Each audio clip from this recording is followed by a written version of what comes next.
করা যায়।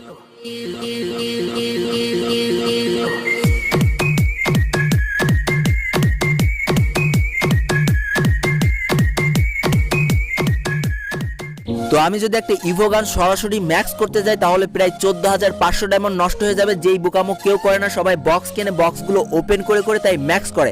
কিন্তু বন্ধুরা সেই বক্স কিনলেও দিন শেষে দেখা যায় প্রায় 8 থেকে 10,000 ডায়মন্ড নষ্ট হয়ে গিয়েছে। কারণ বন্ধুরা বক্স কেনার একটা সিস্টেম আছে, তুমি যদি সিস্টেম মাফিক বক্সগুলো কিনতে পারো তাহলে দেখবা খুব অল্প ডায়মন্ডের মধ্যে তোমার ম্যাক্স হয়ে গিয়েছে। আজকে আমি কোবরা MP40টা তোমাদের সামনে ম্যাক্স করে দেখাবো, আর কিভাবে তোমরা বক্স কিনবা সেটাও তোমাদের দেখিয়ে দেবো। তো সর্বপ্রথম তোমাকে স্টোরেজের মধ্যে চলে যেতে হবে, তারপর রিডিমের মধ্যে যে FF টোকেনের মধ্যে চলে যাবা। তারপরে দেখবা এইখানে ডায়মন্ড কমানোর যেসব ডিসকাউন্ট কার্ড আছে তার মধ্যে দেখবা 700 ডায়মন্ড কমানোর একটা ডিসকাউন্ট কার্ড আছে, যেটা প্রত্যেক আপডেটের পরে 3টে করে কেনা যায়। দেখো আমি অলরেডি সোল্ড আউট করে ফেলেছি। এই 700 ডায়মন্ডের ডিসকাউন্ট কার্ডটা তোমার অনেকগুলো কিনে রেখে দিতে হবে, অর্থাৎ আমার কাছে প্রায়